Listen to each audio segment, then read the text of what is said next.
돈 안 들고, 두 번째는 약 좀 쓰지 말고, 물론 들어가면 마약도 됩니다. 어쨌든 약을 너무 쓰지 말아란 말이에요. 병으로 인한 화보다 약으로 인한 화가 더 많습니다, 여러분. 사람을 치료하는데 마음으로서 마음을 고치는 의사를 우리 허준 드라마에서 많이 유명해졌죠. 마음 심적 하나 빠졌군요. 심의, 두 번째는 음식으로 조절하는 무슨 의요? 식의. 세 번째는 우리같이 독한 약을 쓰는 사람. 그러나 서편제에서 허준 드라마에서 몸에 조금이라도 열이 있는 사람에게 만약에 인삼이라든가 특히 부자라고 하는 약은 옛날에 뜨겁게 달에 먹여서 사람들을 갖다가 나라에서 처벌할 적에 사약을 내릴 적에 부자를 뜨겁게 팔팔 끓은 채로 먹으라고 그랬을까요? 아니면 사게 먹으라고 했을까요?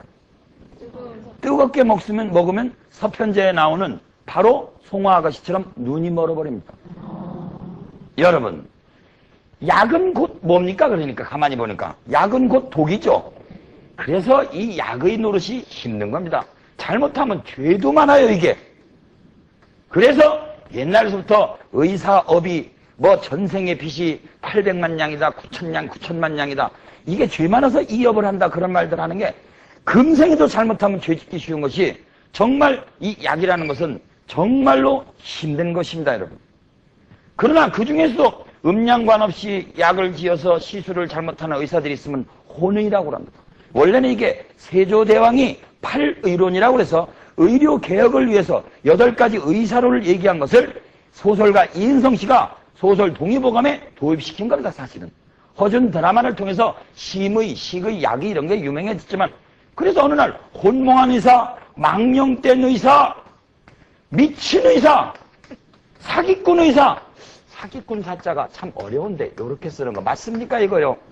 사기꾼 의사, 사람을 죽이는 의사. 우리 어머니들이 자기 자식을 죽이고 싶어서 죽입니까? 그러나 뚱뚱한 우리 딸에게 딸이 먹고 있는 라면이 1번 곰탕면이어야 되겠습니까? 2번 매운 라면이어야 되겠습니까? 매운 라면. 그렇다면은 그렇게 지혜로우시다면 왜 퉁퉁한 딸이 주스 마시는 건 말리지 않느냐 그런 얘기예요. 그러니까 신맛과 단맛과 이런 것은 곰탕하고 비슷해서 저축력이 있고 뚱뚱한 왜 우리 어머니에게는 비타민C를 함부로 선물하느냐 이런 얘기예요. 비타민C는 맛이 쉽니까 맵습니까? 저는요 반복이 많습니다. 반복을 자꾸 함으로써 또 세뇌시키고 또 세뇌시켜도 또 돌아서면 까먹습니다. 누가 그랬대? 배우가 입었대? 외국에서 유행한대? 어느 아저씨가 잡숫고 아주 바이아그라 이상의 효과를 봤대. 그러면 난립니다. 우리는 암기를 합니다. 그러나 이제 원리를 생각해야죠. 왜 퉁퉁한 딸이 매운 라면 먹는 거는 좀 권장하더라도 곰탕면 먹는 걸 내버려 뒀냐 이거예요.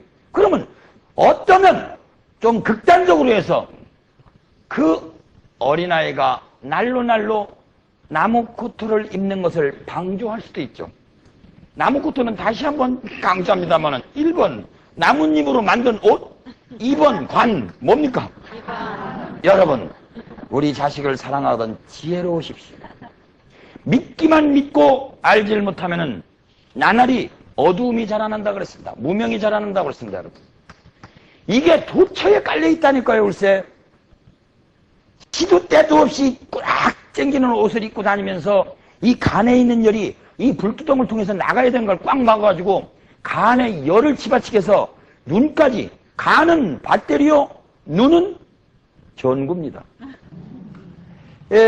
제가 1975년도에 집을 도망 나가서 순천 송광사에서 행정생활을 했을 때 유명한 법정 스님께서 불일암이라는 데 계셨습니다. 우리 행자들이 두부를 들고 그 법정 스님 계신 불일암 놀러 가는 게 막 반은 놀러 가는 거지. 일로부터 자유스러우면서 가는 게 우리들의 희망이었습니다. 그런데 그분이 쓴 그 조그만한 그 무소유라는 책 안에 동서 시각이라는 재미난 칼럼이 있습니다. 당신께서 어느 날 눈병이 걸렸습니다. 여기저기서 조직검사도 해봤습니다.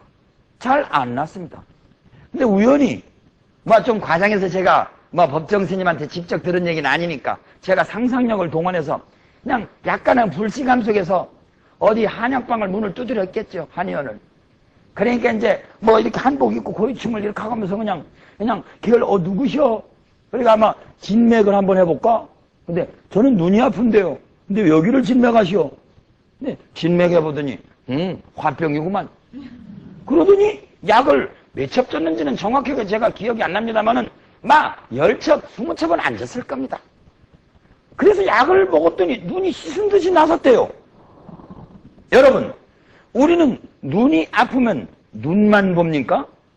그러면 왜 전구를 갖다가 우리가 보다가 안 되면 배터리도 검사하잖아요, 여기요. 플러스 마이너스에. 배터리 보잖아요. 눈은 간하고 관계가 있고, 심장은 혀하고 관계가 있고, 귀는 콩팥하고 관계가 있고, 코는 폐하고 관계가 있다. 눈이 괜찮으면 배터리 충전량을 봐야죠. 인간은 유기체입니다, 여러분. 만두도요, 어느 날 이렇게 누르면 약한 곳을 통해서 만두가 삐져나옵니다. 총을 맞아도 여기서는 요만큼 뻥코가, 팡코가 요만큼 구멍이 안 나는데 이쪽은 이만큼 구멍이 날 수도 있습니다. 전기를 여러분들이 맞으면요, 벼락을 맞으면 여기는 벼락, 이쪽에 뻥 터져 있을 수도 있어요. 인간은 분리할 수가 없는 존재입니다, 여러분. 자동차가 아닙니다, 여러분. 부속만 바꿔 끼면 되는 존재가 아니에요. 이렇게 인간을 허팍과 따로 보고, 심장과 따로 보고, 폐과 따로 보고, 자궁과 따로 보고, 안과 따로 보고, 이비인후과 따로 보기 시작한다면 나중에는 사모님 죄송합니다. 사모님 왼쪽 눈이 아프시군요. 저는 오른쪽 눈 전문입니다. 왼쪽 눈과로 가십시오. 인간을 이렇게 자꾸 분석하는 것이 때로는 유리할 때도 있지만 그로 인해서 우리는 전체 생명력을 잃어버렸다, 이겁니다. 어느 사부님이 하루 낮잠을 편안하게 주무시고 계셨습니다. 그냥 다 질투가 심한 두 제자가 서로 양쪽을 주물릅니다.